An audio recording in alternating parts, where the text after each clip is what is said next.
Hello and welcome to Green Pass Gaming's Midweek Podcast. I am your host Flap, and tonight we have 3/4 of the GPG crew with the fourth quarter on his way as we speak, so that we will have all four of us on the show tonight, so that's pretty cool. And we'll wait for Puxley's arrival as and when he can, which hopefully will be momentarily. But let's do a quick round and introduction of the GPG crew that we do have here, and we'll start with yourself, Scott, if that's okay, because you're next to me on the screen. How the devil are you, sir? And what have you been up to since we last spoke, which was Sunday, I believe? Yeah, it hasn't been that long since we last spoke. A rare Thursday show, it feels like these days. I can't remember the last time. At least I did a show, so it's good to be back on our regular Thursday slot. We're kind of getting back into the regular cadence of things at the moment, which is nice. Obviously, life always finds a way to get in the way of these sorts of things. But I'm doing good, mate. Thank you very much. I haven't played an awful lot of games since we last spoke. If I'm being completely honest with you, mainly just because of work. But the usual, continuing my playthrough Doom Eternal. Playing Final Fantasy VII Remake, Fall Guys, Halo, dabbling in a few of those, mate. So, yeah, but it's been good. Looking forward to the show. Excellent. Yes, I have to be honest, I'm in a similar boat. It's been an incredibly busy week, and I know Luke's probably had a similar kind of week, but I'm just kind of carrying on with the games that I was playing pretty much on Sunday. But Luke, how are you, my friend? What have you been up to?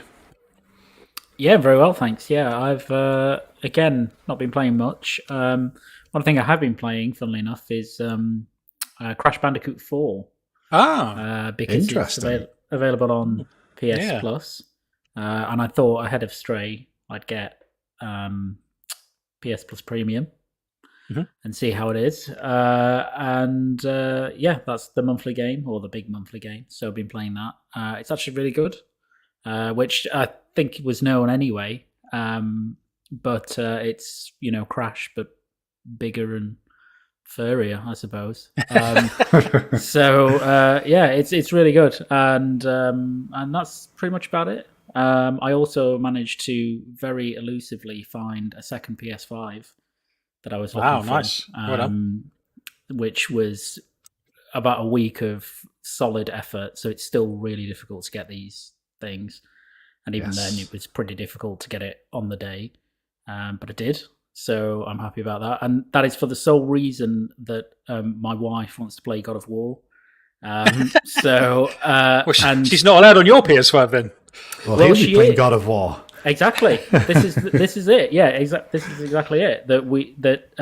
Usually in the past, like basically whenever a big PS game comes out in particular, she loves like Horizon, Ghost of Tsushima, Last of Us, all of that stuff, right? So the problem is that we only have one PS5, and it's not as if I can get those games day one on PC, which would probably alleviate this problem. But we both want to play them, and so we have to take it in turns, but we're both super susceptible to spoilers. So like we're both really spoiler conscious. So we have to go out of the room. So we were like, okay, we've got a guest bedroom now. It's nice, and it's actually really her room. It's got a good TV in there, so we were like, actually, should we just get another PlayStation 5? Nice. Did you go for the disc version or discless? Yeah, I was going to ask that. I got the discless. I actually found one. Nice. You can game share on PlayStation, can't you? Similar to what you can do on Xbox. Yes, you can. Yeah, so we'll be doing, because she's also really finicky. Like she likes her own profile on the existing PS5. Yeah, and she won't just like play mine and do a new save or whatever. She'll be on her own. So that's fair. We do the same. Yeah, exactly. So I went for the discless. That was the one I really wanted. I wanted that originally, actually, but they were just so hard to find when it came out. But I managed to find one, and so that's coming fairly soon. Oh, that's really cool. To be honest, I was in the same boat. I was after a discless version, and when it came to putting an order in on game, all they had was the disc version. Which, I don't know, is it an extra 80 quid? I can't remember how much more it is now, 100 quid? 100, yeah, I think. 100 quid, yeah. 100 quid, yeah. So I was thinking, isn't it? Well, it is, but don't forget, obviously, if you're buying disc games or disc-based games, you can actually save quite a lot of money on those, particularly if you're picking them up second-hand or whatever. So there is, it's not necessarily... some incentive. Yeah, exactly that. And you can claw it back if you're a bit prudent. Yeah, I do think the PS Plus or the new tiers of PS Plus kind of make those waters a little bit more murky, because if I was prior to the new PS Plus tiers being released, if I was to pick up PlayStation 5, I would probably go for the disc version, purely because I would look to pick up maybe secondhand copies of older titles. It wouldn't likely be my main system, and then I'll be able to maybe sell them on or whatever. But because of the new PS Plus having such a stellar collection of games in it, maybe PS Plus is the more viable option. But then, I mean, we could chat about this if you want, guys. And Luke and Flap, you guys might have first-hand experience of this, but is having both PS Plus, well, extra or premium, and Game Pass, is that a good move? I'm sure it is in terms of, look at all the bloody games you get, but in terms of just financial or economic sense, well, are you going to have enough time in the day to play all these bloody games that are going to be on across both services? Well, I've been a bit of a tight ass this generation, particularly with PlayStation so far. Like I say, I just couldn't justify dropping $70 on these new games. So I've been a bit of a tight ass, and to be honest, PlayStation Plus for me has been that's absolutely brilliant. Yeah, it has. I was desperate to play Returnal and Demon's Souls, and bang, there they are. So I'm really grateful for that. So yeah, for me, it's kind of worked out. I don't know if there's much overlap between PlayStation Plus and Game Pass. I've not really noticed much overlap in terms of games. I'm sure there probably is. I just tend to gloss over it because the games that are on PlayStation Plus are the games I want to play are very specific. 9 times out of 10, first party, third party titles. So I'm kind of focusing on. I'll tell you what, I've been playing a lot, and it's a little bit embarrassing. Everybody's Golf. I've been absolutely glued to Everybody's Golf. I remember that coming out on the PSP. When I first got my PSP, that came out, and it didn't have a local co-op mode. How crazy is that?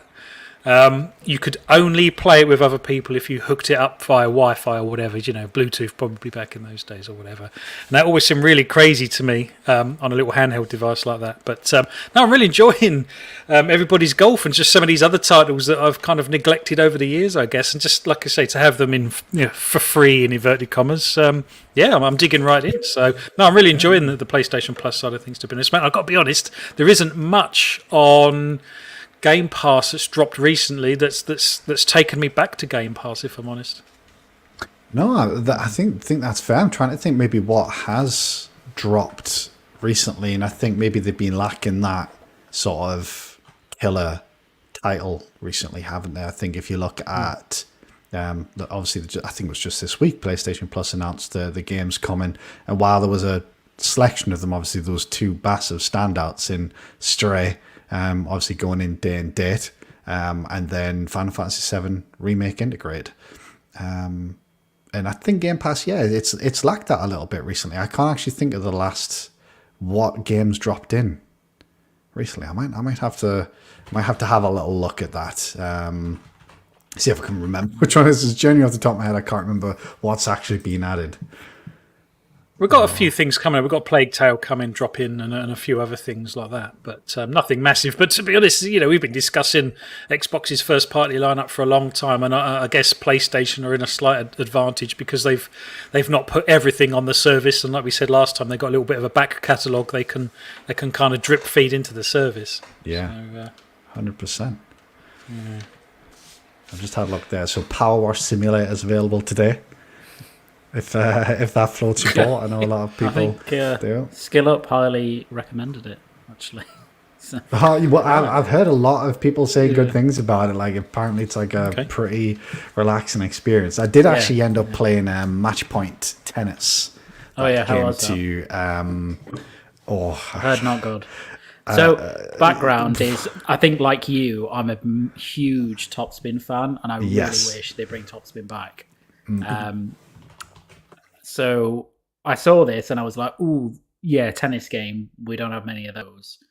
And then I saw a little bit of it and I was like, I'm not really sure about this because it's not Topspin. And then I've heard that it's definitely not Topspin in any way. So.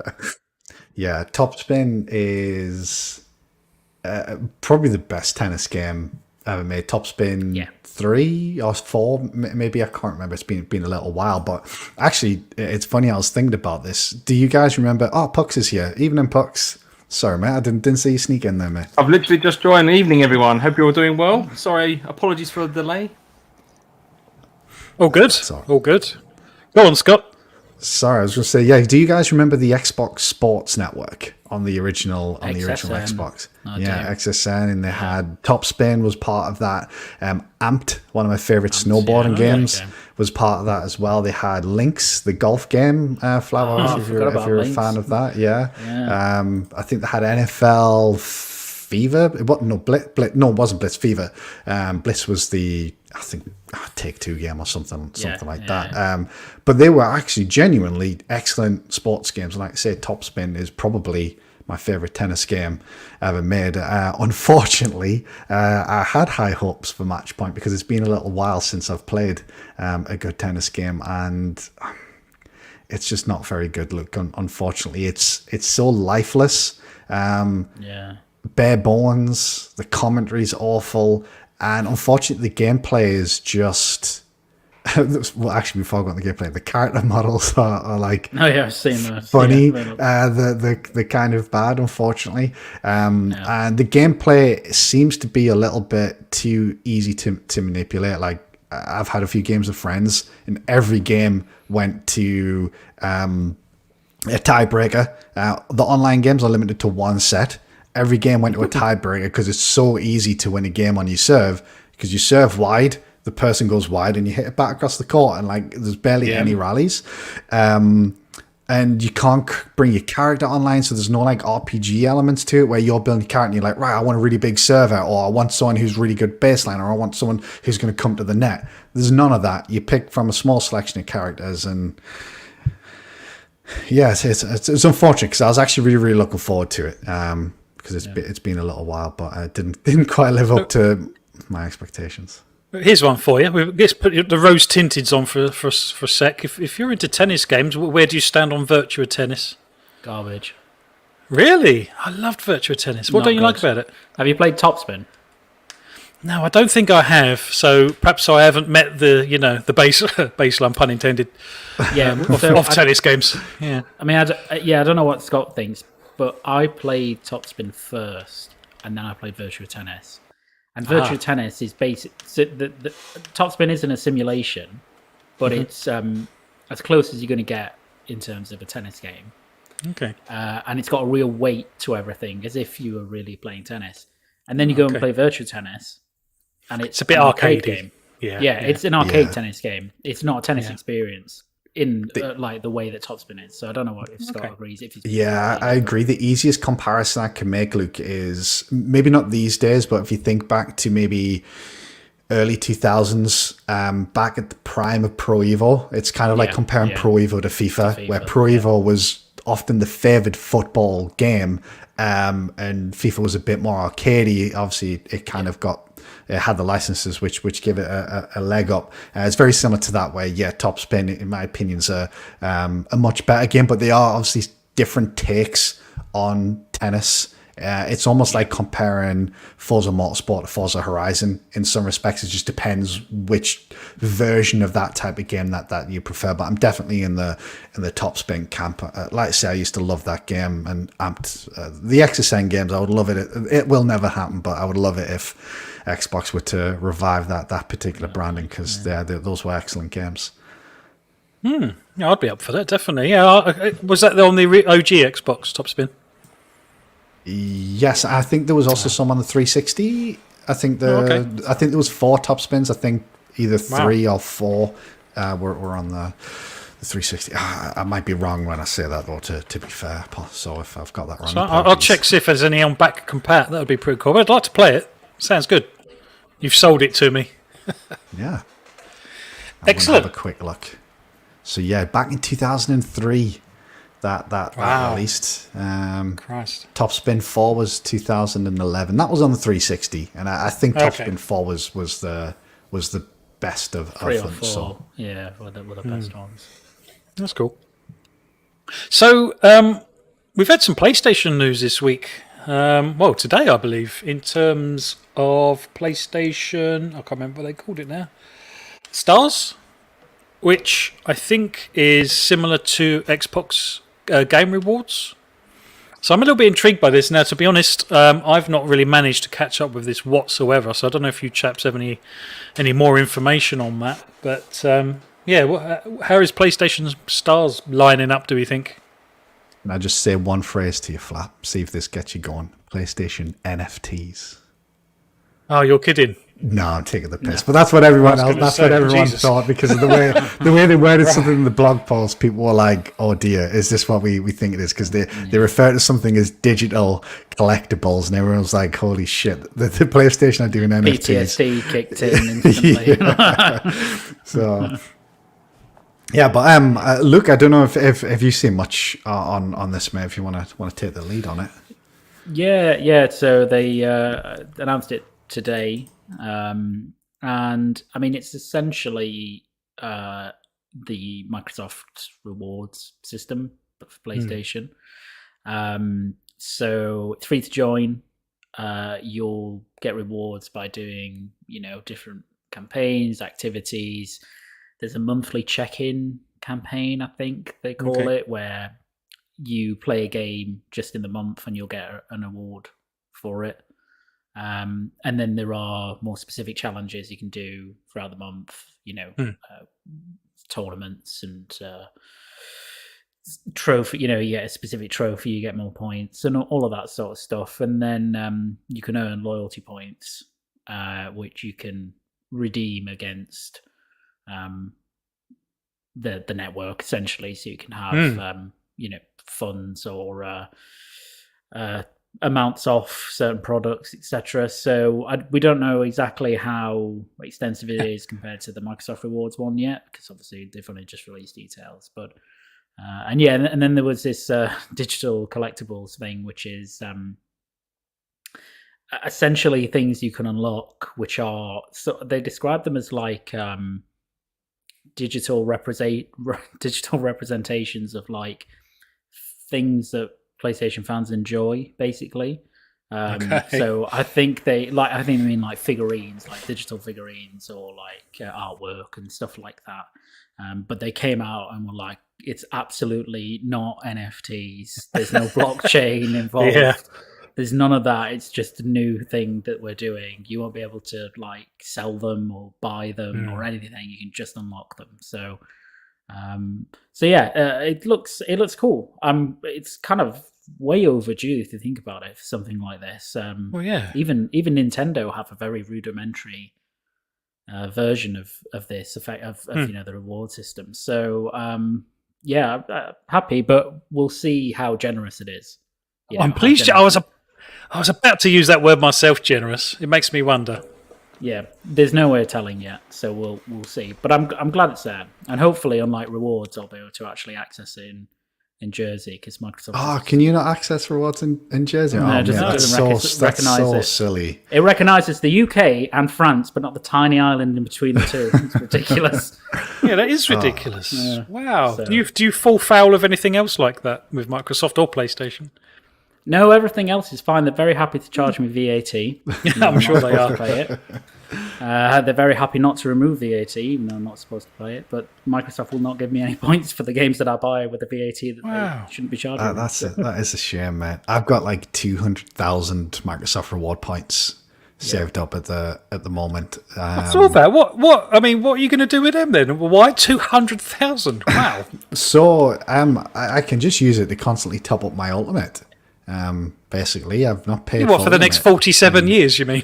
Yeah, how much how much Ultimate do you get for like, so what we're talking, like how much is a month in points? So it's weird because there's a formula of working it out where you can do conversion using gold that works out better than buying Ultimate.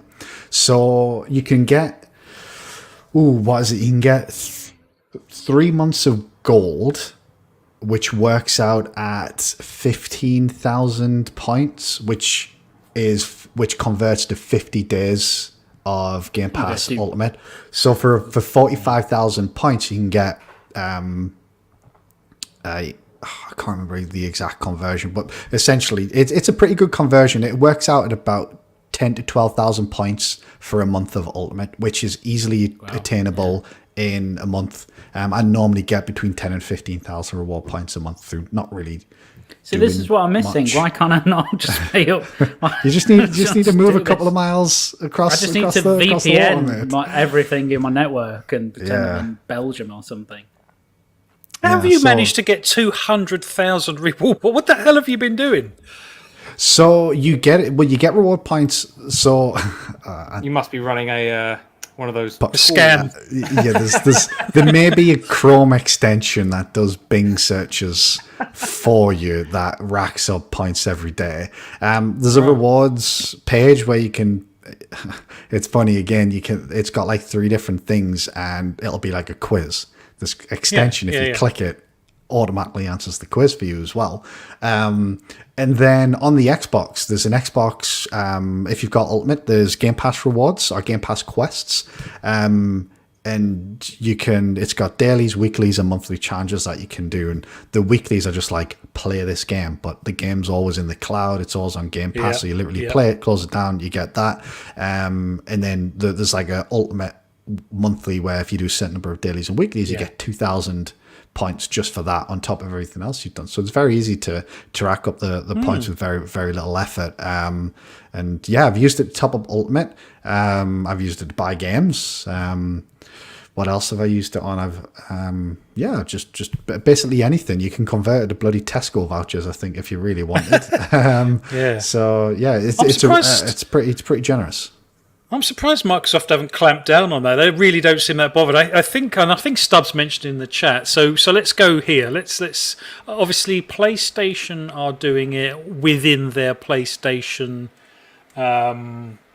platform, shall we say? Whereas Microsoft seem to have expanded it out quite a lot wider to include Bing searches and stuff to probably try and somehow. I think the opposite's true, to be fair, because I think the reward system existed first. And I believe it then got integrated as part of Xbox. Yes, rather than the other. Because it's Microsoft Rewards. It's Microsoft Rewards as the program. And Stubbs is right. Yeah, it's a way to boost people using Bing because you got to do the searches on Bing and Bing Mobile. Like I said, if you look at the right Chrome extension, it spoofs it for you. But then you've got that tops it up, but then you've got the Game Pass quests that give you reward points as well. So you can very easily rack up points just by dealing with the Game Pass quests. If you game on PC, you can get a ludicrous amount of points on PC because you get points just for playing a game on PC every day. You get like 100 points just for playing with a friend, and all that means is play a multiplayer game. And you can very, very quickly rack up points. One of my mates a couple of months back, he got 25,000 points in 1 month because he primarily plays on PC. So you don't have to necessarily use Bing to rack up the reward points. You can purely go through the Microsoft rewards app on Xbox and just do the Game Pass quest, but you can rack up quite a lot of points through using Bing as well. Stubbs has just said, if I've got 200,000 points, you don't ever spend it. My lifetime reward points is like 400,000. Trust me, I've spent a lot of them. I've not paid for Game Pass Ultimate in a long time. I've bought Halo credits with it, things like that. So, yeah. Oh, that's pretty cool. Is anyone else? Well, obviously Luke's probably he's getting a bit pissed off hearing all of this. But Pucks, do you do that? I mean, I know I do, but not perhaps to the extent Scott does, by the sounds of it. What, run a tool or?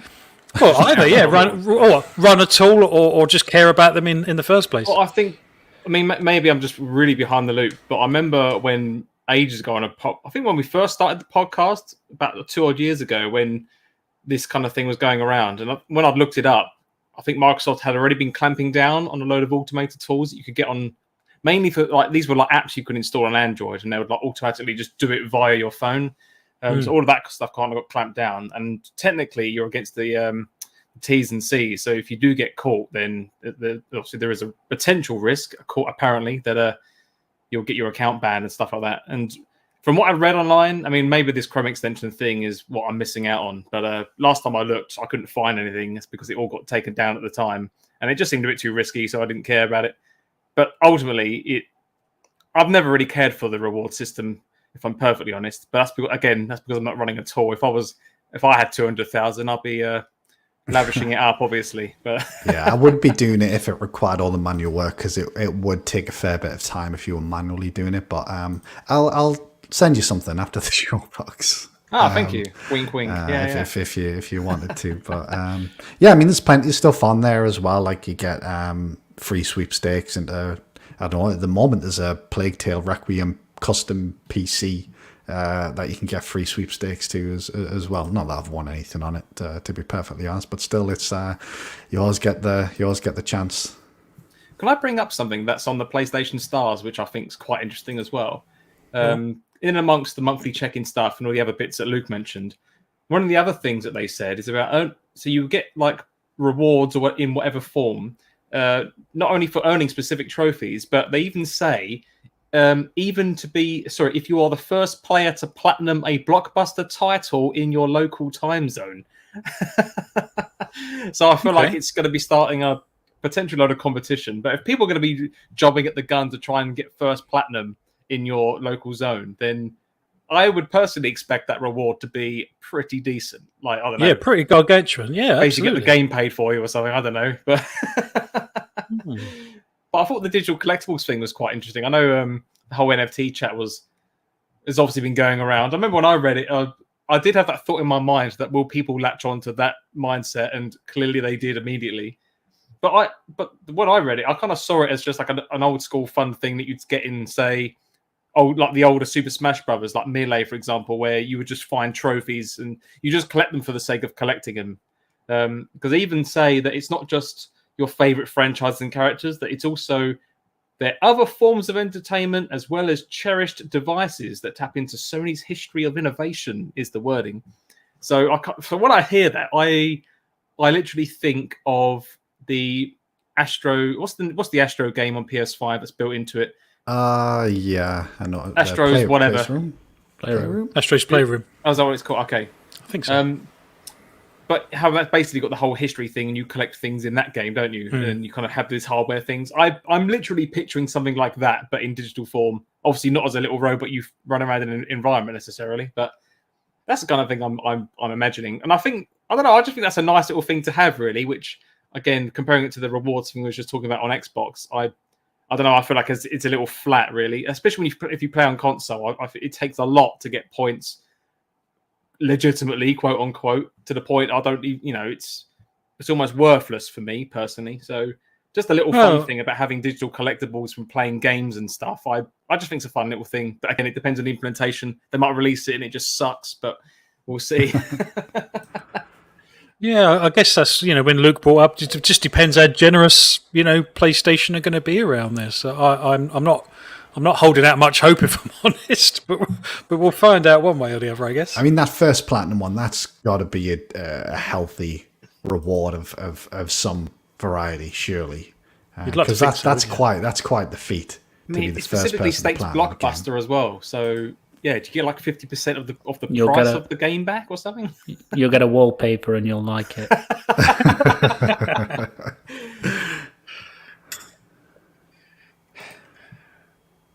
Yes, I got the horrible feeling you might be right there.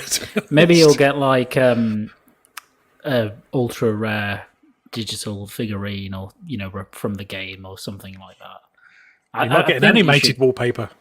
Yeah, you will. with a musical background. Now you're yeah, you might get. Yeah, you might get one of them. I don't know. I mean, I think I'll give them the benefit of the doubt until we see it. But I would hope that you could easily accumulate, points to use for things like discounts and PlayStation Plus and all that stuff. I think that's the only logical way that you do this to make it actually worthwhile for people. Yeah. Is this just kind of blatantly ripping off Xbox again to some degree? Like, I think someone said it's a bit, can't believe it's taken this long for them to kind of catch up with this. It's just, yeah. Maybe it's part of this potential revamp of the whole new tier system. Maybe they've got this, maybe they've got this massive plan or roadmap laid out that they're just kind of slowly churning through. Yeah.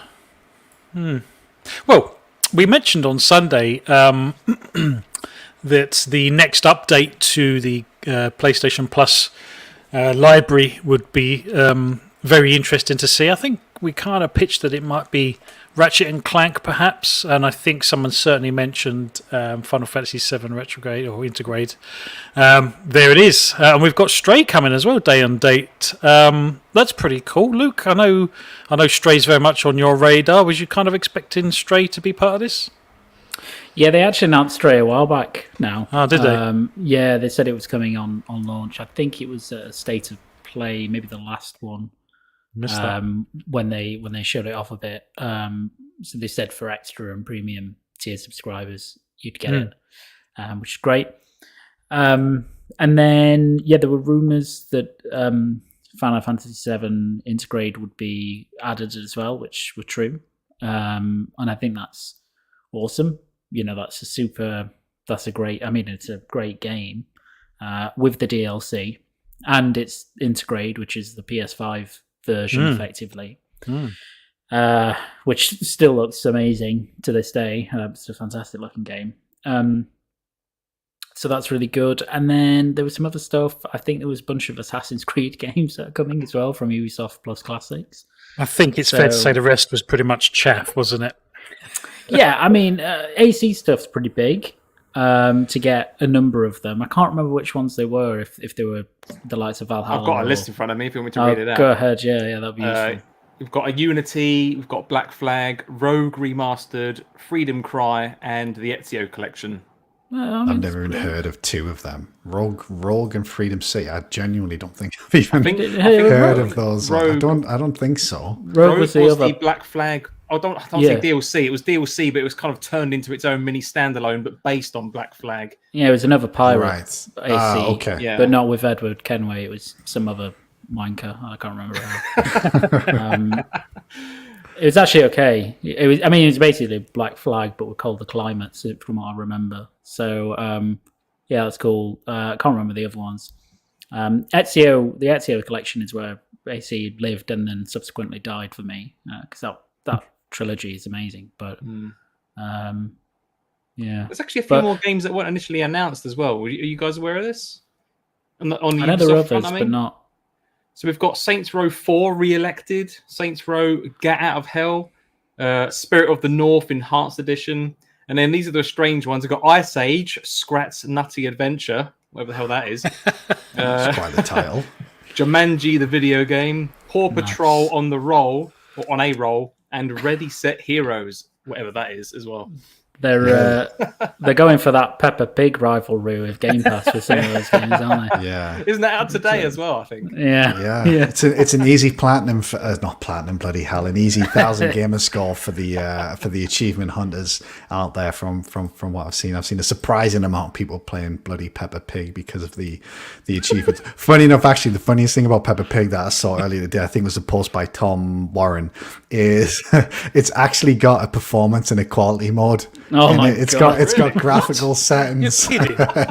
No, unless it was a fake screenshot and he was taking the piss.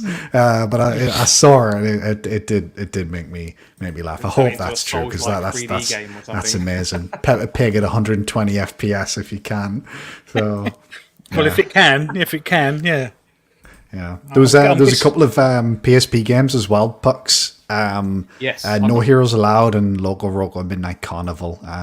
So they're very slowly adding to that classic collection. It almost seems a little bit like Switch Online, where they kind of drip feeding those older games. Yeah, I've read a number of articles online saying how this first month of refresh hasn't necessarily gone down well with the premium gang for understandable reasons. I think people were expecting not necessarily as big as the essential, the extras tier, whatever, but more than just 2 PSP games. I think people were expecting when you consider the massive library of older stuff. Again, it's probably one of those things, I guess, where licensing issues of the past, which can be about pain in the ass, from what I gather of what I've read before.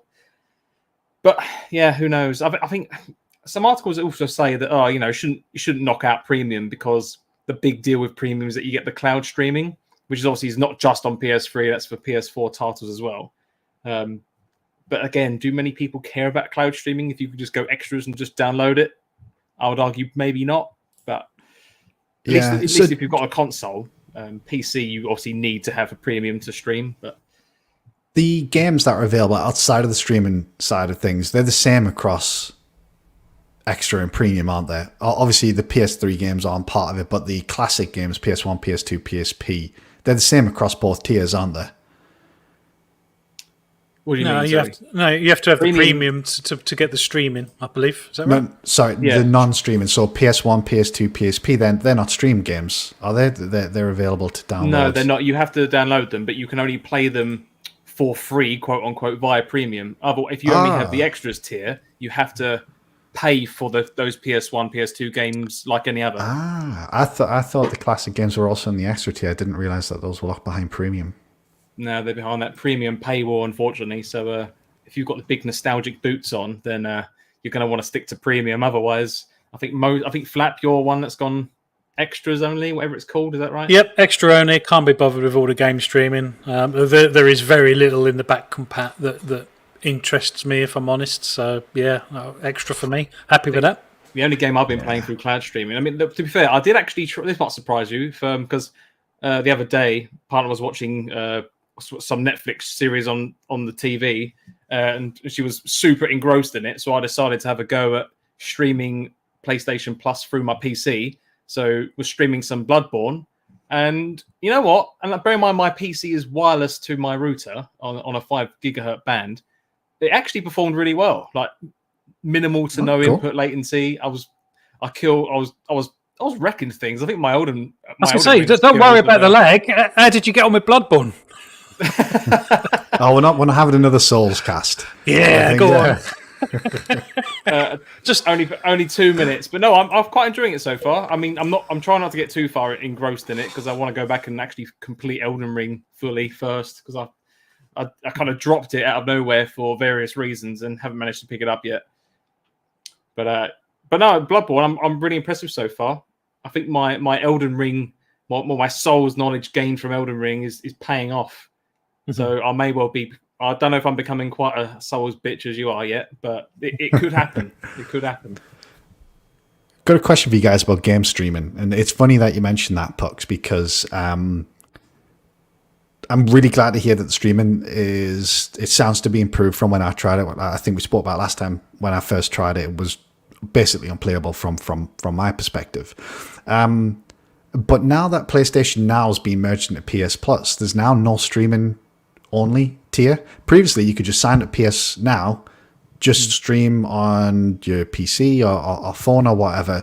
But now that they've merged it into PS Plus, you need to be a PS Plus premium subscriber if you were only interested in cloud services. And Game Pass Ultimate has the same issue. If you want to stream on the cloud, you can only stream if you've got that top tier. Do you think that PlayStation and Xbox are missing a trick by not having a cloud-only tier as part of their services? Because if PlayStation had a cloud-only tier, I'd probably at this point be interested in signing up, at least to try it out, and maybe play some of the games that don't necessarily rely on, quick inputs or anything. But at the moment, I'm not going to play for PlayStation Plus Premium if I was only interested in game streaming. Like I say, Xbox has got the same issue. If you want to stream on the cloud, especially, they've got this new TV app with Samsung and things like that. If you're only interested in that side of it, which I imagine is a very small market, admittedly, you don't have an option of just getting the streaming only option. You've got to get the top tier, in which case you're only using a very, very small portion of what that subscription offers. I think you hit the nail on the head, and we did mention this around particularly the TV subscription. Like you say, you have to have Game Pass in order to stream that in the first place. And like you say, there's no way you can actually download them. So, yeah, it makes absolute sense just to have a streaming-only tier. But not only the TV app, also, people that stream to their mobiles and stuff. So, yeah, I'm really surprised that Microsoft haven't rolled that out yet. Yeah. Like I say, if PlayStation offered it, I'd go for it. I'm wondering if, because running servers anyway is not the cheapest endeavor, let alone trying to set up plenty of server racks or whatever else of systems to to stream games to millions of people. I'm just wondering if, at least for now, they're just whacking it on that higher tier just so they can guarantee that at the very least it's getting paid for. But the other part of me that the other thought that comes in my head, I'm wondering is, unlike Google and Amazon and those that are kind of doing their own kind of streaming only thing, I do wonder, given the long heritage that these guys have been in the games business for a long time, I think they have a specific reputation for high quality as well. And I kind of feel that for them, it might just be a reputation-based thing. If you're paying for a full service where it just happens to have cloud streaming as part of it, then you're most likely to have you're likely to be embedded in the ecosystem in some description anyway. But if you was to have a lower entry tier and people were signed up to it and it was a bad service, then surely that would look bad on them, right? For whatever reason, they can't help it.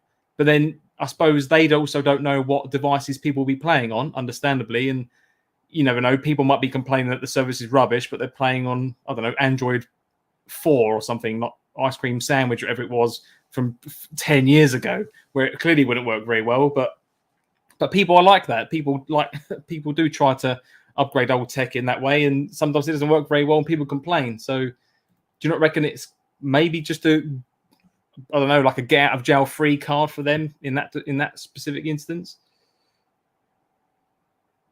Yeah, very possible. It could also just be there's not much appetite for it, Pucks. I know I've just mentioned, maybe I'd be interested, but I guess at this moment in time, how many people are interested in just a streaming service? It does seem like it's very much a complementary service at the moment, to go alongside the physical.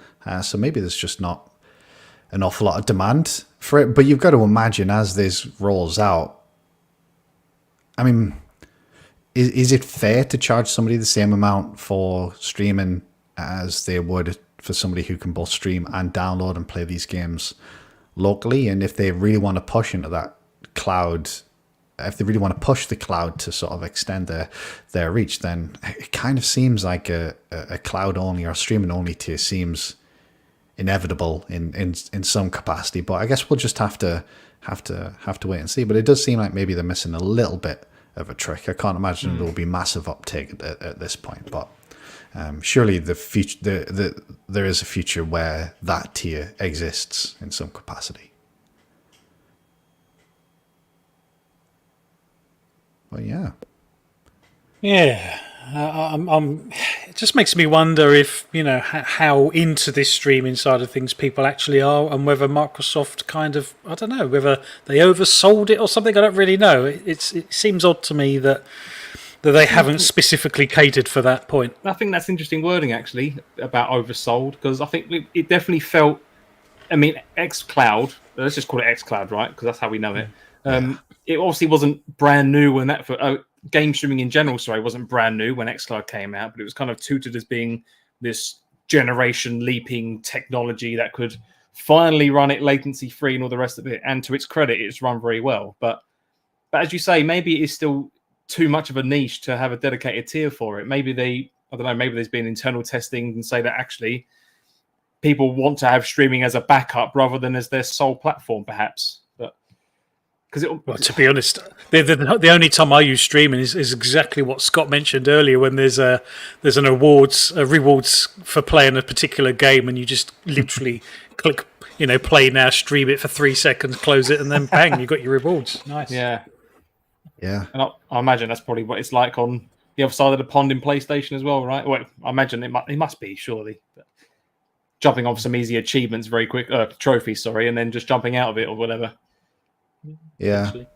It's also interesting they haven't done more with the, how they brought Fortnite to xCloud, but without you actually needing the Game Pass Ultimate subscription recently. Yeah. I'm surprised they haven't done a little bit more around that, to be honest, because there are plenty of free-to-play titles. Halo Infinite being a prime bloody example. That's a free-to-play multiplayer game that doesn't use this same system, but Fortnite does. It's interesting they haven't expanded upon that just yet, and I wonder if maybe the chip shortages has any impact on it, because obviously they've likely got limited Series X hardware in the cloud that there will be a limit to how many people they can actually get on the service. I remember trying it actually back at Christmas, and I actually got put in a queue for the first time I'd ever used it. So I wonder if there's an element of they're kind of just slowly rolling it out, because they've obviously got to balance getting Xbox Series X hardware into stores and getting it into server blades as well, because it's essentially the same hardware. So I wonder if there's an element of that to it as well, where maybe they're kind of going to hold off pushing it because they don't want to basically, similar to what you said, Pucks, in terms of quality or that experience. If they roll it out to everybody and then everyone has to queue for bloody ages to play a game, then that's not going to look particularly good, or it's not going to be a good experience for anybody using it. I'm still intrigued to know how they're running the PlayStation 3 stuff streaming. Whether, like you say, they've got a whole rack of PlayStation 3s, or if they can emulate it onto PC, and if they can, then what's the problem getting it onto PS5? Do you know what I mean? So it was a really interesting point. I'm surprised more people haven't asked that question, to be honest. We need to get Cerny on here. Let's get Mark on. Let's see if we can get him on the show. Well, just ask that one question, then we can set him on his merry way. I remember thinking about that question the other day, because I think it's been said for a while, or for a long time, especially those that are in the emulation creation game.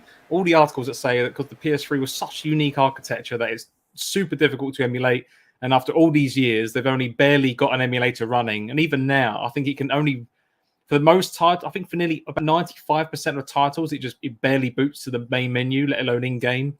I think there's only one or two titles which can boot and run in-game and run at a relatively decent speed. But as you say, it's like, do they really have just like rows and rows of PS3 blades somewhere running, or have they nailed it and they're just kind of tooting it as it was a out of its world technology for its time, and we made it too difficult for ourselves, so we'll just we're running racks. But if they've got all of the information there. Like, I appreciate it takes a lot of manpower and time to get an emulator working, but if anyone's able to do it with all the documentation, everything they have on their own technology, they're the ones to be able to do it right. So it's a great question. It's funny, actually, because I don't know if anybody's been watching any of Jeff Gersman's stuff since he left Giant Bomb, but he recently got a Steam Deck, and he was streaming him playing PS3 games on his Steam Deck, I believe, just this past week. So, I mean, I know the Steam Deck's a pretty good piece of kit, but it's not exactly a PS5 in terms of power. So, I mean, I didn't watch the stream, so I can't comment on like what the quality of the emulation was like or what games were compatible. So he was streaming himself emulating a PS3, you mean? Yes. So there's a PS3 emulator that you can get on a Steam Deck, and you can theoretically play a PS3 game. So like I say, I don't know what the quality was or what the compatibility was like, but it's certainly possible to an extent on a Steam Deck, it seems, at the very least. So surely they've got to be able to get that working on a PS5 at some point. But if it's working in the cloud, there's no chance that they've just got racks of PS3s. It must be running on some sort of PC server hardware. Why couldn't they replicate that on the PlayStation 5? I'm honestly not too sure. I mean, this might sound bizarre, but part of me is also wondering if they're potentially running customized PS4 hardware, which is just running the games instead. You know, because again, they've got all the technology around them and the firmware to do it. So, and the PS4 and the Xbox One were kind of the first generation to become basically customized PCs, right? So, and they're definitely powerful enough to do it. So, I'm wondering if it's potential custom PS4 blades that they're running, because the PS3 speed, like the operational speed, is actually pretty quick.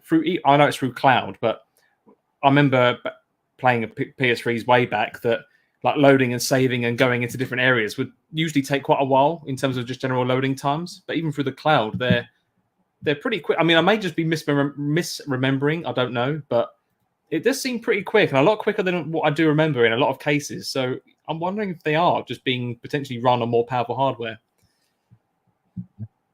Custom, we'll get Cerny on.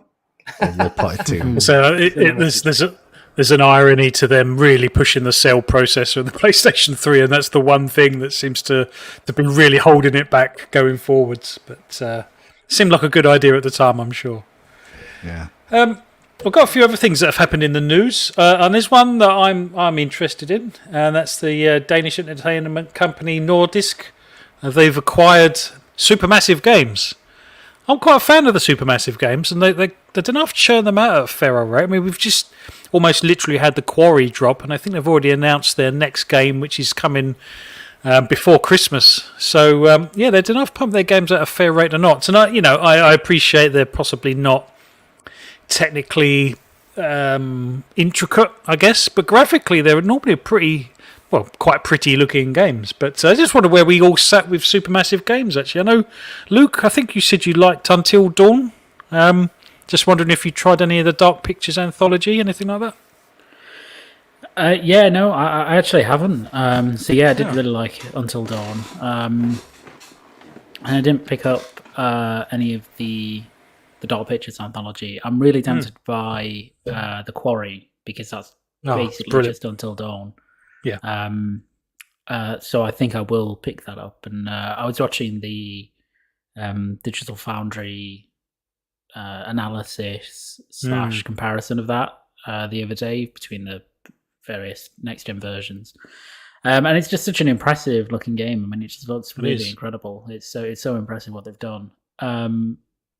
So I will pick that up. But yeah, it's an interesting one, isn't it? I think I was not surprised they were acquired so much as maybe expected. I don't know, maybe someone else to come in. Yeah, I thought Sony might be all over that. Yeah, I thought they might be interested, but I mean, I guess not, because otherwise, I suppose they would have been continuing to work with them more beyond Until Dawn, on exclusive content and stuff like that, which they didn't. I'm quite happy just to let them, a bit like Quantic Dream, right, where they had this relationship and they were just kind of happy to let them be free, so to speak. So. I mean, I think it's great for Supermassive. They'll get continued funding. They don't have to worry about that. And if it gets to small games like the ones that they make, fantastic, because there's not tons of actually that's incorrect. There are now tons of people that like horror games and want to make them, particularly space horrors. But Until Dawn, Supermassive aren't one of those. So they like kind of the more 80s slasher, kind of campy B-movie teen flick. Ones. Yeah, teen flick ones. So, which are also really fun. So I hope they keep going with them. I thought it was an interesting acquisition. I thought. Well, it's interesting because obviously, if you're a PlayStation Plus subscriber, you get Little Hope, which is a Dark Pictures anthology. And I think Man of Medan is on there, or if it wasn't, it's certainly been on Game Pass and stuff. Definitely worth a play, particularly if you and the missus like to sit down in the evening and just kind of watch some entertainment between you. It's not too strenuous. I mean, there's lots of quick, QTEs, quick time events and stuff like that. But it's wholly enjoyable, and to be honest, graphically, like you say, it's bloody brilliant. The one thing that they never actually mentioned on Digital Foundry is when you play the game, particularly if you play on Series X, there's loads of texture loading issues. So it will quickly flick, cut to a screen, and then you have to wait for the textures to load in a little bit, and they didn't mention that once, and it's really immersion breaking. So I'm surprised they didn't mention that, and to my knowledge it hasn't had a patch yet either, but I'm guessing the PlayStation 5 might not have suffered that quite so much, obviously with the much faster SSD potentially. But Scott, Pucks, where do you stand on Supermassive Games? Have you played the Dark Anthologies or anything like that? I've personally not played them all the way through, but I've been around a friend's house and like played them together for a bit of time, and I've seen plenty of videos of them online. And I've always liked the games. I just have never really given myself the time to probably sit down and play through them. But I think actually a lot of them are now on part of the PlayStation service as well. So I've got no excuse to not try it out now. So it's definitely something I do want to give a chance, or give myself time to play sooner rather than later. But no, I don't think it's a bad thing at all. I'm not actually fully aware of what Nordisk do or what they've made. Do you guys know without me looking it up? No, I don't off the top of my head. They're a movie company, aren't they? Are they? Well, they own but they're a bit like Embracer but smaller. Okay. So they own a bunch of quite interesting studios, I think. Oh, so they're more of a publisher then. Yeah, they own Avalanche. That make Just Cause. They own Mercury Raw Fury Steam as well. Yep, Raw Fury. Yep, Mercury Steam. Others. Supermassive now. I can't remember who else, but yeah. Yeah, but- just so looking here. they've got some good studios, you know. But I feel like maybe Raw Fury's gone from there now. Have they? Yeah, how do I know Raw Fury? Well, they're a publisher themselves, so I think they broke off. I can picture the Raw Fury logo, but I can't picture what game I would have seen it on. So they did like Sable, probably one of the best ones recently. Right, Flap. yeah. Call of the Sea, I believe, was Raw Fury as well, Flap. I think you enjoyed that game, didn't you? Yeah. No, I didn't actually. Not as much as I wanted thought you to. No, I started playing it. It was all a bit painful. You know, the walking mechanic was so slow. I don't know. I gave up. I gave up on that, if I'm honest. Yeah, actually, it doesn't look like. It looks like they're owned by some equity firm or something. But Wikipedia for Nordis Film does show it listed as being part of Nordis Games. So. Got another acquisition, Haven Studios. Oh, yeah. Jade Raymond's name pops up again. It's like, Jade Raymond of Ubisoft. That's how she will forever be known. Hopefully, she'll finally release a game. Yes, well, I think this time. Was it Goo? I think Stadia pulled the rug from under her feet on that one, didn't they? Yeah, EA did prior to that as well. Yes, Ubisoft prior to that, I think. She was quite key. They fit in. She was quite key in the Assassin's Creed games, I believe, wasn't she? Yes. Yeah, she was producer. Right. Yeah. Yeah. I think so. It completed, didn't it? I think they announced the acquisition a while ago, but it finally completed. Yes, whenever it was, a couple of days ago. So yeah, apparently they've been staffing up pretty heavily. So I think there are over 100 developers now. Wow. Which are like they're gonna basically all be from Ubisoft Montreal, probably. Just down the road. I mean, I think people said at the beginning, like, whatever they're making must be very exciting for PlayStation to want to buy them. You know, they've never made a game, they've never delivered anything.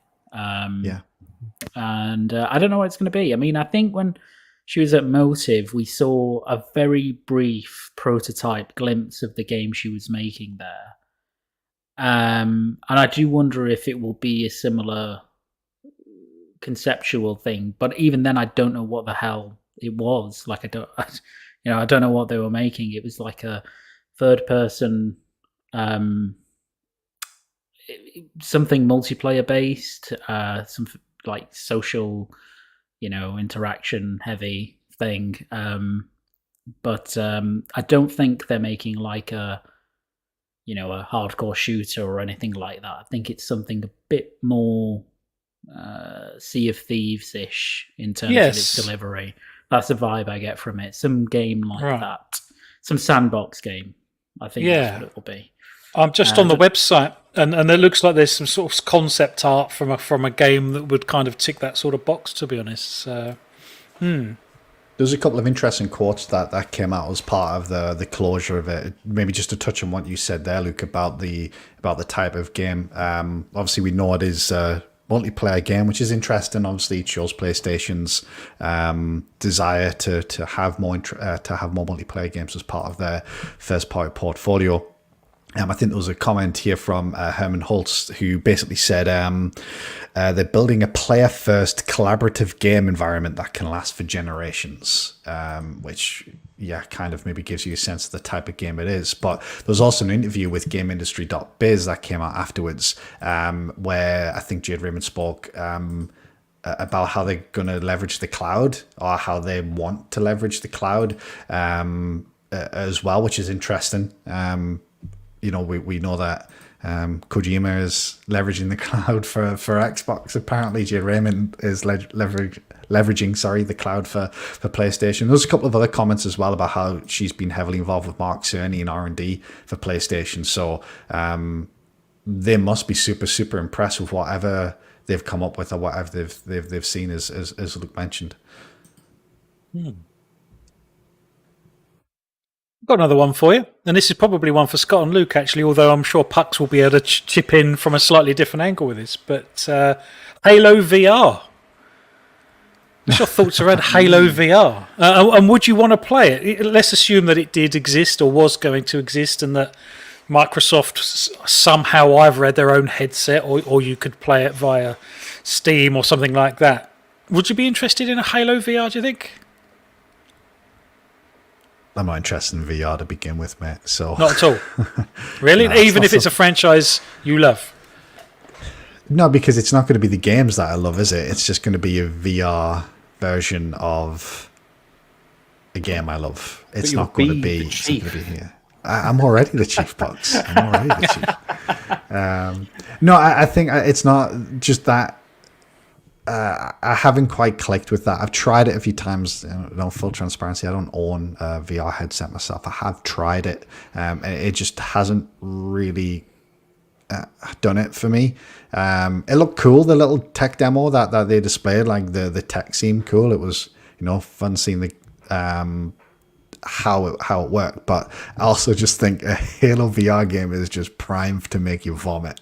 I can't imagine anything other than very bad motion sickness playing a game like Halo in VR, unless they heavily adapted it for VR, in which case, from my perspective, it's no longer a Halo game. And from that perspective, then lose a little bit of interest. So, but it was interesting tech. But obviously, Microsoft are not particularly keen on pushing VR as a platform for themselves. They're obviously relying on other third parties. So it's probably just going to forever remain just a little fan project, which I think is a shame, because as much as VR isn't necessarily for me, obviously there's a lot of people who are a big fan of VR. Obviously PlayStation are pushing it quite heavily, and there's it's been supported by the likes of Capcom with Resident Evil and things like that. Yes. So there's obviously enough interest in it. So it is a shame for people who are a fan of that there's no support on the Xbox side, unfortunately. Luke, what do you think? I mean, would you want to play? Have you played first person in VR? Yeah, I've played some stuff. I'm not against it. As Scott said, I think it would need to be its own thing, and at that point, it would be interesting to see how much it felt like Halo if it was its own thing. But yeah, I think it could be cool. If they ever went down that route of actually making a proper Halo VR game, I think that could actually work. I mean, I've not played it, but you only have to look at something like Alex, right? Which, is apparently incredible. Flap. But to see that you can adapt a first-person shooter to, the traditional stick first-person shooter to a VR environment and be very successful with it. But at the minute Microsoft just don't really care about VR, so it's left to fan projects and stuff like that, which are never going to be the ultimate experience you could get, So, not something I'm against, but I'd want to play it. Speaking Go on. Sorry, go on, Flap. No, go on. No, I was going to talk about a different Halo fan project, actually. So I'll, if obviously you want to chat about VR, maybe hold it till after. Yes, well, hold that thought then, because obviously Pucks, we've played a few first-person shooter VR games, and I've got to be honest, I was really impressed with how well it actually worked. I suppose the only thing that could potentially be vomit-inducing, Scott, is the kind of the jump mechanic, the sort of low grav type thing that could be a bit. It could be a bit vomit-inducing potentially. But I mean, you do have to find your VR legs. So your brain and gets used to the sort of hand-eye coordination, and although you're tilting left, your brain doesn't know that doesn't feel that you're tilting left. So that takes a little time to get over. But once you have, it's such a fantastic experience. And I actually thought Halo would be a fantastic kind of setting for for a VR kind of world, and to just literally be in that world would be pretty cool. Would you be up for that, Bucks? I'll definitely give it a go. Yeah, I wouldn't necessarily. You don't sound that excited. Well, I wouldn't jump to spend 60 quid on it on launch day. Put it that way. Well, I say that if this thing was real, well, I know it was a cancelled project. You know what I mean. If it was going to be released as an official product, I would definitely be intrigued as to the kind of game it actually would be and how well it would perform. But I think, as we said before, I enjoy the Halo games, but I'm in no way a massive fan compared to the likes of Scott and Luke. So I would probably watch some reviews, give it a go. You'd probably buy it, and then you'd tell me to buy it, and then I'd probably then buy it anyway. That's how it tends to work. Yeah, so, pretty much. Well, I tend to get my hot tips from Luke. He passes stuff on, then I tend to buy it, and then I spread the word from there. So. Yeah, I'm still playing Inscription, by the way. Inscription, by the way. Yeah. Nice, yeah. It's very much changed, shall we say, from the part I was on before. Anyway, we won't go any further. Sorry, Scott. PC? Yes, although it is coming to PlayStation 4. It is. Yeah, they announced that the other day. So, being actually in that Halo environment, then Scott, still not enough to tempt you in. Yeah, I mean, the problem is it will be the platform. I don't actually. First of all, if I wanted to play it, I'll need a headset. I don't currently have. Yeah, I mean, we're talking hypothetically. If you did have one and you had ready access to it. I mean, if I had one, then I would at least check it out. It's a Halo thing, so absolutely. Whether my laptop would run VR is maybe another consideration as well.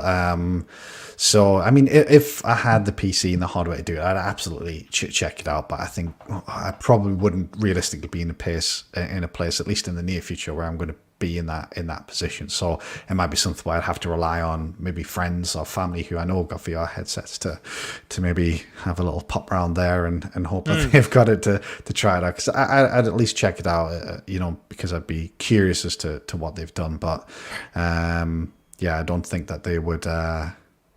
They didn't turn that on, unfortunately, which is interesting. We don't have to spend too much time on it, but if you remember back at the Xbox One X announcement, or was it the Series X announcement? One of the two. They talked about how the console was VR ready. Did they? So I think it was the One X. It was they spoke, in the initial announcement where they were talking about 4K and things like that. They specifically spoke about the hardware being VR ready. So it's obvious at some point that they likely had plans.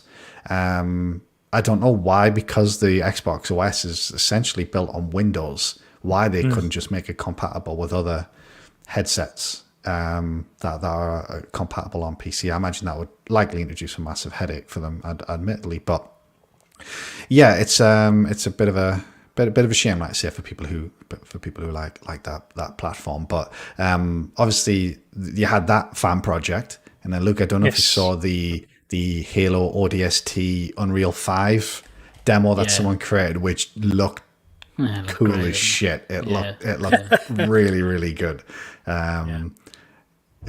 So I would speaking of just I guess Halo spin-offs that VR would be, I would really like to see them sort of delve into that area of Halo again in the future. Something different. I think you can make a Halo horror game with the Flood, possibly something completely different, something in that universe that's just different to playing the Chief. I'd love them to do that, and that Unreal 5 demo of ODST just really got me excited for what they could do in the future. It took me back to playing ODST as well, which I really, really enjoyed. So they're actually doing a co-op live stream right now, actually, for Halo Infinite, for anyone that might be interested. Check it out after the show, obviously. Obviously. Did you see the Unreal Engine 5 version of Elder Scrolls 6 as well that they did? I didn't. Look it on Elder YouTube. Scrolls 6. Yeah, Elder Scrolls 6. Someone's sort of a sort of fan creation, I guess, of what it could look like in UE5. And I promise you watch and you think, oh, for fuck's sake, why don't they just make it in UE5? Because this looks fantastic. It would, and to be honest, it sounds similar for Halo. To be honest, it's just like UE5. I think is going to be such a massive engine for this generation that we're just going to wish most games were actually on it. I think graphically. Yeah. Got another one for you. Skate 4. Anyone into skateboarding? I was going to bring this up actually. It's an interesting one. So they have announced that Skate, not Skate 4, Skate, will be free to play. And it will be a live service game. Which, I don't know everybody else's thoughts on this, but mine have been quite fluid on it, because I really liked Skate, actually. So I was excited when EA were bringing it back.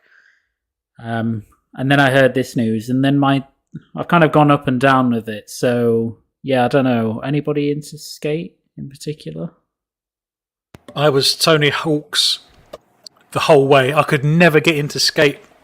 It's that whole twin stick thing. I could just never get my head around it. I don't know. I really struggled. I liked it personally. I had the first one. Did you? Yeah. Scott, Skate? Not too much. I was massively into Tony Hawk when I was younger. I used to try to skateboard when I was a youth. But I kind of fell off that bandwagon around that time. So I've played a little bit of it, but not an awful lot, to be perfectly honest. Yeah. I mean, it's an interesting one, because I think most people's reaction to hearing that news, who are looking forward to Skate in particular, is to kind of recoil at it and go, "Don't want that," don't want that at all. But I think it does make a lot of sense, because it's not as if the Skate games did particularly well commercially. They were very fan beloved, but they're not huge sellers, because skateboard games, apart from the heyday of the Tony Hawk games, which was just that era, they're not like super massive commercial successes. And I think it kind of makes sense to make it live service if you do it right. Like, if they've got enough content and you can kind of just enjoy yourself on your own if you want, or you can join, like, skate parks, big environments where people come together. And I think it's a game that's really ripe for cosmetic microtransactions in particular, just owing to skate culture, etc. So, and I even think that that's not necessarily a bad thing for a free-to-play game. Like, you can do some really cool stuff, I think, that as long as it's not egregious. I did have horror, envisage like horror in my head of, like, having to pay 50p to unlock the ollie or something like that. Oh my god, imagine. Like, super ridiculous, but I don't think they'll restrict like any moves or anything like that. Well, Luke, God, you say that. So they've specifically said there'll be no pay to win elements, which obviously is good to hear. But there was one particular phrase that I read, which I'm not too sure that you've seen, which did worry me a little bit. And I don't know if this came from them directly. I think it was in the article from The Verge. Which, let me just see if I can find it. So what he said was, so the microtransactions are primarily going to be about cosmetics and convenience. Now, the convenience bit is the bit that worries me a little bit, because what is convenience in is there time-bound things that you can then spend money to speed up? That's the concern. What could it be? Is it a way to speed up progress? In which case, that would, in my opinion, be pay to win. But they've specifically said it's not pay to win. So I'd be really curious to understand exactly what they mean by that, because cosmetics, fine, but using the word convenience when talking about microtransactions really does worry me personally. It would about any game that went free to play. Unless they mean convenience related to cosmetics, in the sense of, rather than grind to unlock X, Y, and Z, you can just buy it. It could be that. I guess it's just the way they say cosmetics and convenience. It wasn't just it's for cosmetics and you can pay to get them or you can grind them out. They specifically mention it as its own thing. So obviously we'll have to wait and see with those sorts of things. I guess it is just a case of, I don't want to judge too much, but when they use language like that, it's it just worries me a little bit, basically. So it's an interesting one. It's definitely interesting. But we'll, give them the benefit of the doubt until they deliver something, and then we'll see if it's Diablo Immortal or something like that. But, yeah. Christ, I think as long as they're transparent about what they're doing, which I think they've said they will be. Yes. But you can't monetize off a lot of things in that genre. Like the only thing you can realistically monetize is cosmetics, because it makes total sense to do that. Yeah. So I'm interested to see what they do mean by convenience. But who knows? I do like what they've. Sorry, go on, Flap. Apologies. No, go on. I was going to slightly change the subject. So what are you going to say? I was just going to say I like what they're doing in terms of how they're rolling the game out. I think it's a really interesting and unique approach. With what they've shown, like really, I think they call it pre-alpha footage, which I think is really good. It's not often we see that side of game development. Developers are often try to keep everything as close to the chest as possible and show us at the very last moment in its best possible state. I really like what they've done actually with getting the community involved in the development of the game early by doing play tests and showing us really early footage. That kind of gives me confidence in the game itself as a game and the gameplay that it'll offer. But it's an EA published free-to-play game, which in itself offers some cause for concern. I mean, they've got a track record with Apex, which went well, but they've also got a track record with Battlefront 2, which didn't go so well. So we'll see where it lands on that spectrum, I guess. Well, I was just going to mention, you mentioned about how, skateboarding doesn't necessarily open itself up to monetization, but I was playing Fall Guys the other day, and I'm really surprised that, well, I mean, you're essentially, your base skin, you're essentially a bipedal pink blob running around. But it's just, it seems like a strange thing because there's not really much you can do with cosmetic. I mean, I know you can get outfits and costumes and stuff, but there's, unlike Fortnite where you can pick weapon skins and you get a different glider and, it's kind of franchised to some degree. I don't know. I just find Fall Guys a bit strange when it comes to their monetization side of things. Anyone else found that? I love their monetization stuff. I think it's great. Do you? I think they have the amount of different skins you can have for your blob. They're really creative ones sometimes, and then other times as well they're like super funny takes on popular culture stuff. The Jin Sakai one comes to mind. They did the Nier Automata ones as well, which were really good. Two Bean, just the name of it. Just the name Two Bean as well. That was pretty. I think they did cool. They're doing Pusheen as well, the meme cat as well. So, I really like it. I really think it's. There's so much they did. Aloy, I think they've done it. They've done a lot. So there's. I guess that in terms of quantity, there's lots, but I don't know. I don't know. Perhaps I'm being a bit mean on it. Like I say, you just get to see the back of the character. I don't know. It just doesn't seem there's much they can do other than just the costume skin, I guess. But perhaps I'm just being a bit mean on the franchise. I mean that's the thing. It's you've got like emotes, you've got the color, you've got obviously the upper, lower, the accessories. You've even got like the winning screen as well. Unfortunately, I haven't seen that an awful lot, but they've got that one at the moment where it's like the Assassin's Creed pause, where it's kind of on top of a building, like scanning, and it kind of pans round and it makes the noise. So there's a lot that they can do. What I will say on Fall Guys though is I really dislike what they've done when they've gone to the free-to-play model. The previous way of handling it before when free-to-play was far superior to what they've switched to, unfortunately, and the price of some of the cosmetics were really expensive. I would have bought the Halo Master Chief one, but it was like 10-15 quid or something for like this little shitty bean costume just to look like Master Chief.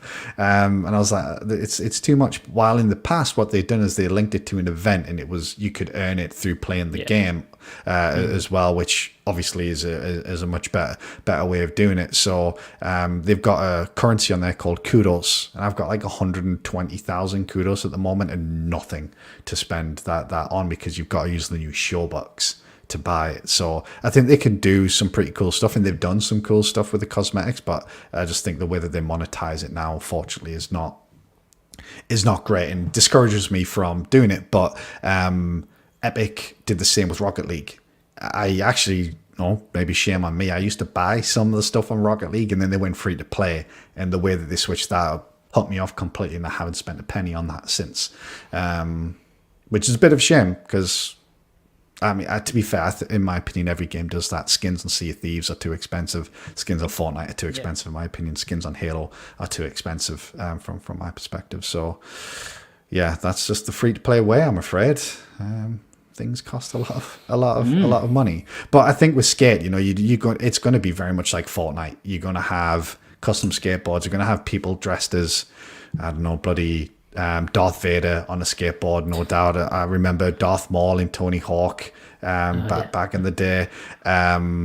They'll probably have emotes and things like that. No doubt. They can it's essentially going to be like Fortnite, I imagine, from a cosmetic perspective, in a sense, which theoretically could be very, very good, at least financially for them if they get the pricing right.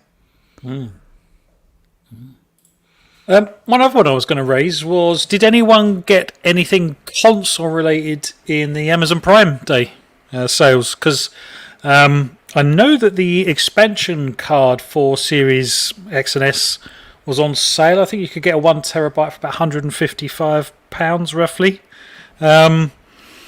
Scott, you've got a Series S. Was you tempted by that at all, or do you never really run out of room on the Series S, do you think? 155 quid for a 1 terabyte drive that can sod off flat. Absolutely no chance. I actually took offense. I tweeted Jason Ronald about this, actually. Did you? No reply. But Amazon listed the RRP of the drive at 255 quid when it's actually 220 quid, which annoyed me a little bit because it made it seem like the discount was much bigger than it was. I mean, it was a good price based on what the RRP is, but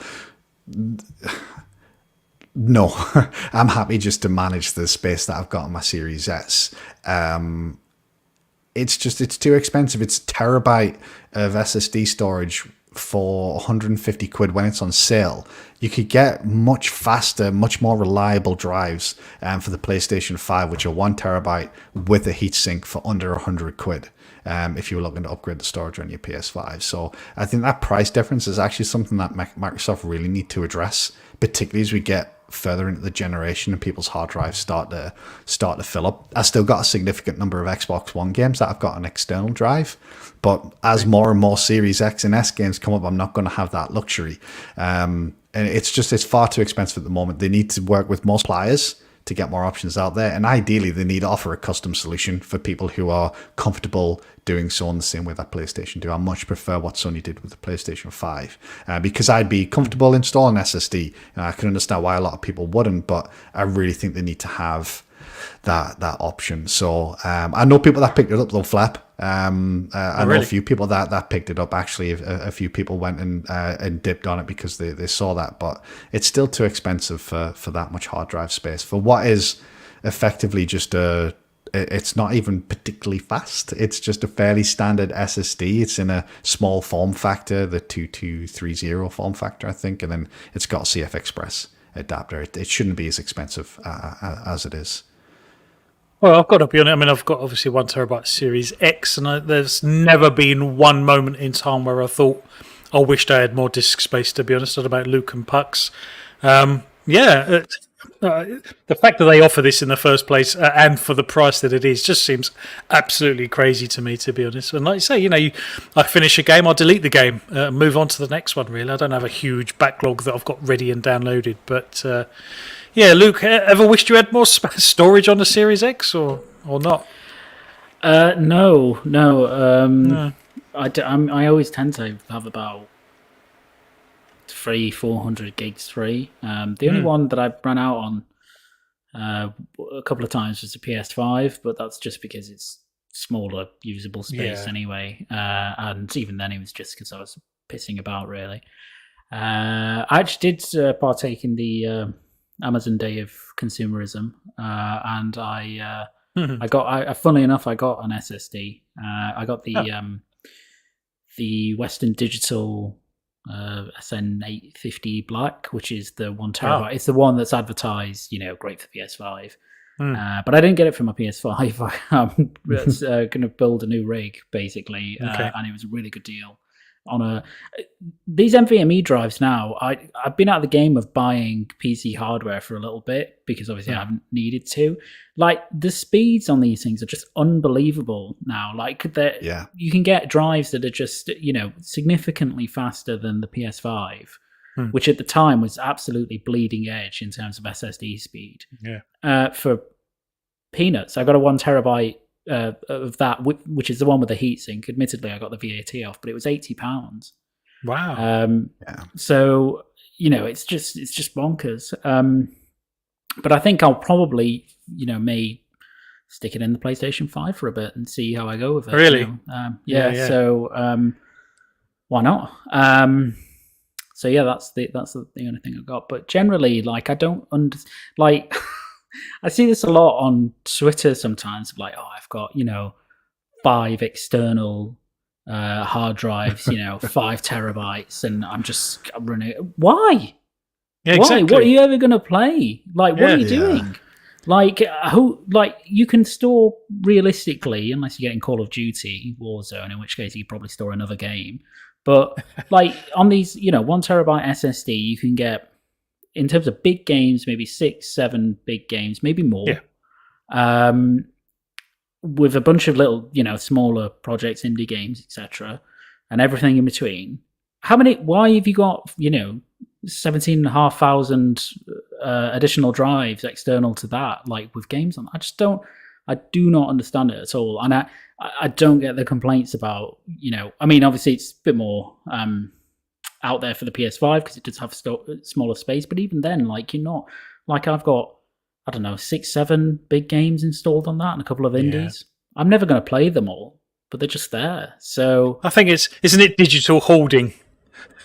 It must be, it must be. These people must live in, like, surrounded by cereal packets and like paper towels, and just have 17 hard drives piled up. It's just obscene. I just don't.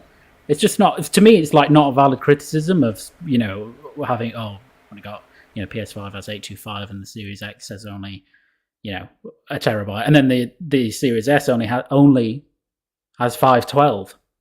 Yeah. Like, you can still fit a good number of games on any of that. So what are you doing? Do you not just delete the games when you're completely done with them? Yeah. Apparently not. I've got on my Series S, I think I've got Doom Eternal, Halo Infinite, Master Chief Collection, which is like over 100 gig itself.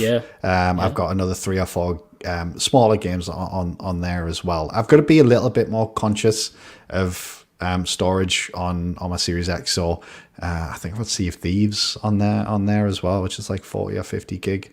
I think the problem with the 512 on the Series S is, like, it actually ends up being about 360 gig overall once, like, the system storage has come out. But I'm kind of the same. I've just got to be a little bit more conscious because, like, on the X, I kind of just can forget about something and only worry about it when it's full. With the Series S, if I'm switching between games or a new game comes out, I've got to be a little bit more conscious. But it doesn't take away from the fact that the options that Microsoft have for upgrading storage, if you are one of these digital hoarders of games, are severely limited and unfortunately much more expensive for Xbox owners compared to PlayStation owners, which is a shame. And I really hope that they address it. The console's been out almost 2 years now, or 2 years later this year, and they've still only partnered with Seagate. The 2 terabyte option's like 400 quid RRP ridiculous. Or something. You just buy another Series X at that point. Just have half your games on one and half your games on the other. It's that bloody expensive. So they really do need to address it in my opinion. Because it's not great at all. Yeah. Actually, well, just before we round up, Pucks, anything to add on the storage side of things? Have you ever run out of storage on the Series X?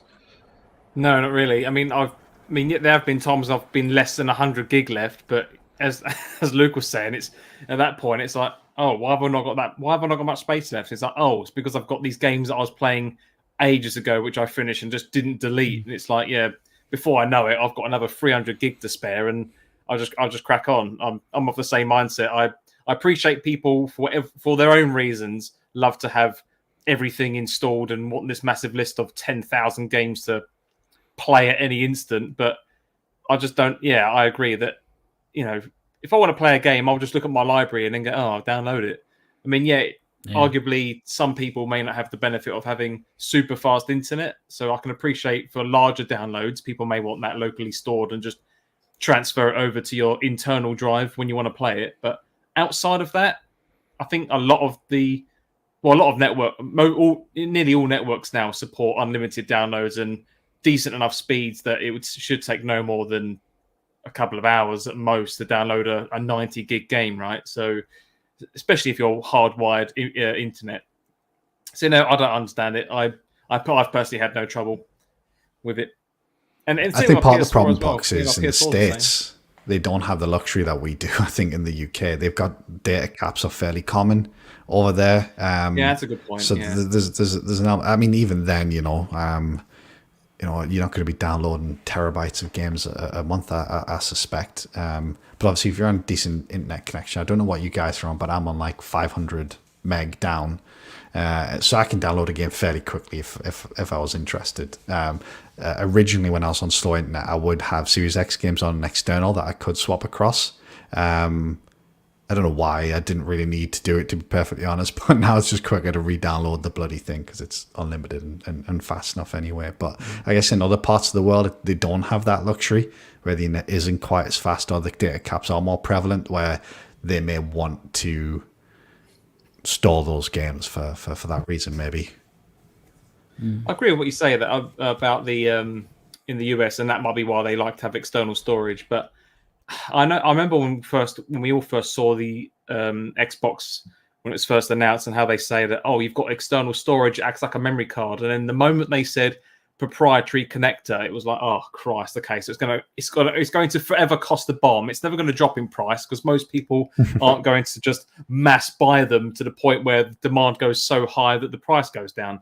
And I know people are slating on the PS5 having an internal SSD and how it was a bit ropey to get into it to install if you're not into tech or that kind of thing. But there's instruction guides for these things to the point where I'd like to have thought that Xbox could have just, rather than having like this slot to try to make it really easy, make it just a tiny bit more difficult by having to just unclip a little door or something, and then you just got access to your SD, like an M.2 drive type thing. And I feel like that would have been beneficial in the longer run because, let's face it, M.2 drives are dropping in price, and they will continue to drop in price the more popular they become. So, whereas that's not going to be the case for a proprietary Seagate, whatever the hell it's called. So, yeah, I would never be buying one. It's the long story.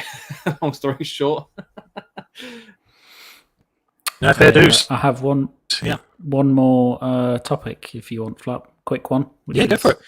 Just as we were chatting, actually, the space horror genre continues its upward ascent to more titles because they've actually announced the new Alien game, which is a single-player action horror, which is coming to PC, console, and VR. And it's by Survios, who typically make VR games. I think they've made some of the Walking Dead stuff before. Okay. And yeah, so we're getting another Alien. This will probably be, I guess, from the description, the closest to an Alien Isolation sequel. So I'm excited. Well, on paper, but I don't know how it'll turn out. Is this in addition to the Alien game that was in the Summer Game Fest? Yes, the isometric weird crap thing that they showed off. Yeah. Oh, in addition to that, so this is brand new. They only announced it about an hour ago. Stay tuned. No consoles announced, as in we don't know what it's coming to, but it is coming to console, coming to VR. coming to PC. It's not a VR game from the sounds of it. It's a a game that is also available on VR. Now, that would be shit your pants in VR. Yeah. Oh yeah, definitely. It depends on how they did it, but maybe a PSVR 2 title. That would be really cool. Wow, imagine that. That would be scary. And especially if they're focusing on action horror. That's cool. And it's set between the first Alien and the sequel, Aliens. So it's a new story. That's cool. So that's Fantastic. Just thought anybody going to rush out and scare themselves to death with the Xenomorphs? Flap, would you play it? No, I'm not a big Aliens fan. I know I'm in a minority. I hold my hand up. I acknowledge that. I just don't find them scary. I don't think the bit where they're kind of chasing you, seeing the blip on and you see them getting closer. I get that whole thing, but that seems like a bit of a one-trick pony that's kind of done to death now. Now, I do think that in a VR world that would be shit your pants scary, but. Yeah, it feels like that's done for me, if I'm honest, but I appreciate I'm in a minority. Did you play Alien Isolation? I started to. I couldn't get into it, but I came to it very late. So perhaps I need to give it another go, to be honest. Yeah. Does it still hold up?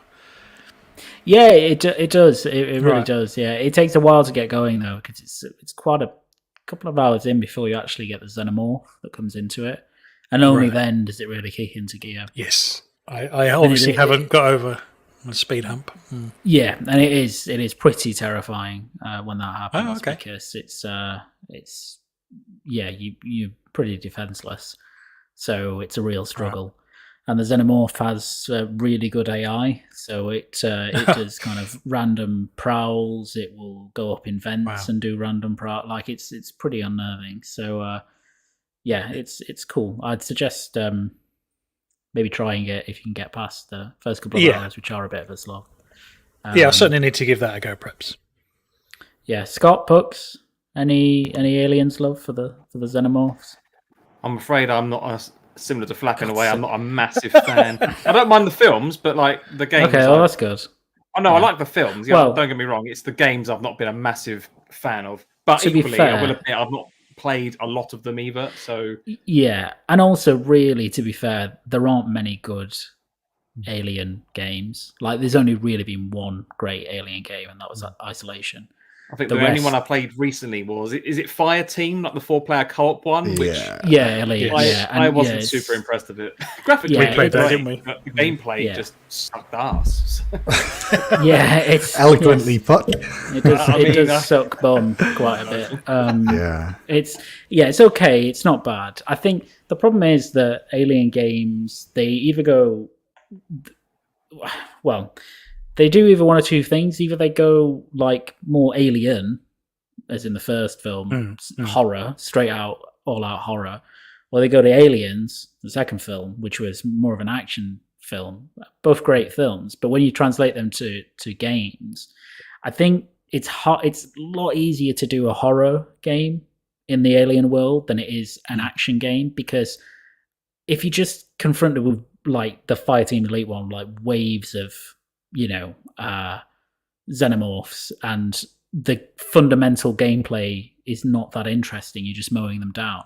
It's not really fun. Like, it's not particularly engaging. And they always tend to do them in like horde mode scenarios, which means that the AI is just kind of brain dead, really. It's not trying to trip you up or anything. If you do horror games, I think that it's just the perfect template for it, because you can do a survival horror game so well, and everybody can see the amount of horror, like big horror games that have been influenced by Alien in general. Like Dead Space is just, I mean, it's basically a homage to Alien, with a bit more action. But yeah, it's I know what you mean. It's difficult. Scott, what about you? I'm far more interested in this than the Aliens game that was announced at Summer Games Yeah, Fest. that looked terrible. That looked really I'll bad. say that much. I like Pucks. I tried Fireteam Elite, and they might as well have been rats, not xenomorphs. I didn't really vibe with that at all. So I'm more interested in this than pretty much any Alien game for a long time. Obviously, we'll wait and wait and see what it looks like when they release it. If it is a little bit more like the Alien Isolation, then hopefully they'll be onto something. I'm not familiar with the developer though, so yeah, that always gives me pause. I don't think they've made anything. I had that page up. Let's see. They made Creed: Rise to Glory.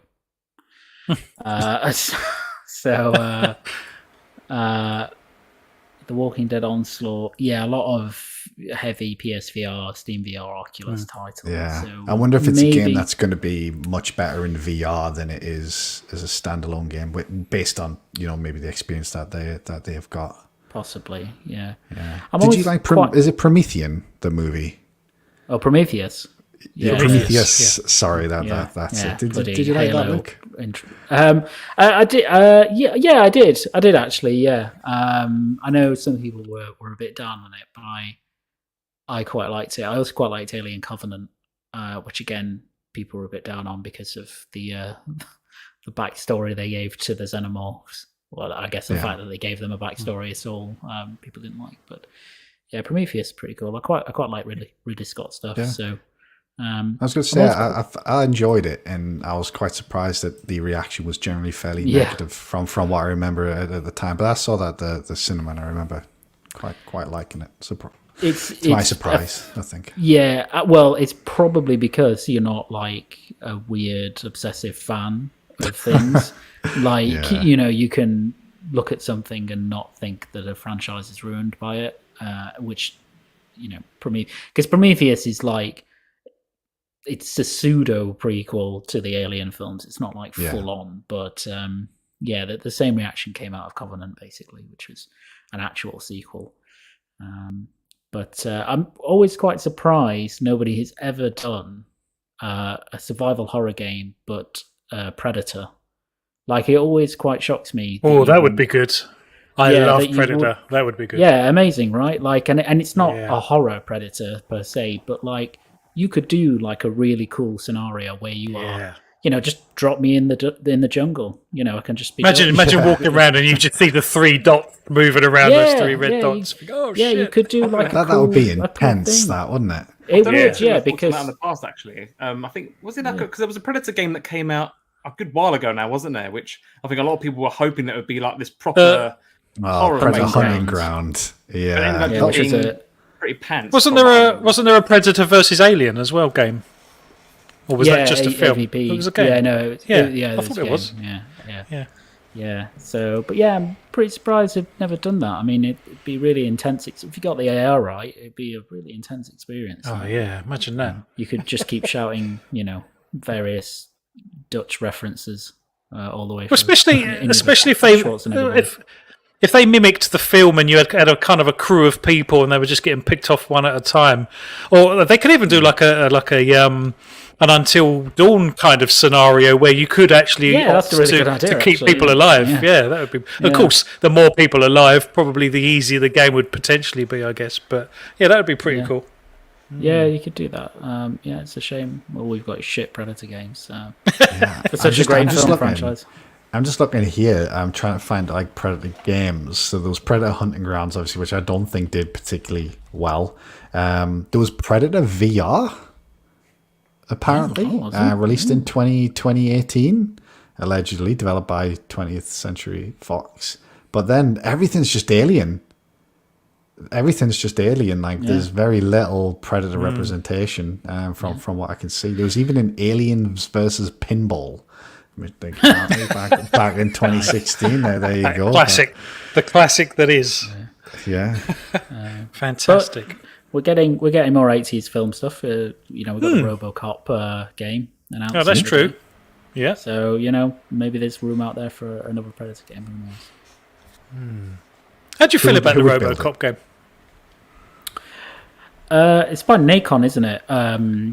And I heard about it and I just wrote it off instantly because I was like, "There's no way this is going to be good." But having looked at it, it looks quite fun. Like it looks all right.